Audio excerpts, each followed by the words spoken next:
पारोळा तालुक्यातील रताळे ग्रुप ग्रामपंचायत अंतर्गत भाटपूर या हल्ली अस्तित्वात नसलेल्या उजाळ गावातील तब्बल 4,907 जन्माच्या नोंदी बनावट मिळून आल्या होत्या.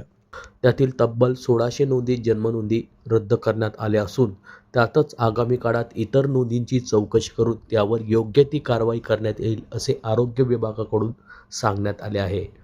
नाशिक जिल्ह्यातील मालेगाव येथील बनावट जन्म नोंदीनंतर सर्व जिल्ह्यात जन्माच्या नोंदींची तपासणी करण्यात आल्याने पारोळा तालुक्यातील भाटपूर या गावात जन्मनोंदींमध्ये परप्रांतीयांची नावे मिळून आल्याने जन्मनोंदी तपासली असता 4,907 नोंदी या बोगस मिळून आल्या.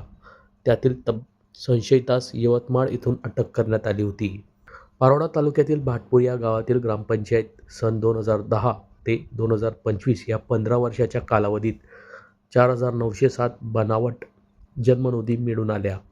जिल्हा परिषद प्रशासनाकडून पारोळा पोलिसात गुन्हा दाखल करण्यात आला असून यानंतर या प्रकरणातील संशयिताला यवतमाळ येथून अटक करण्यात आली आहे. त्याकडून कोणत्या गावात बनावट नोंदी केल्या आहेत याबाबतची माहिती घेतली जात असल्याचे सांगण्यात आले आहे.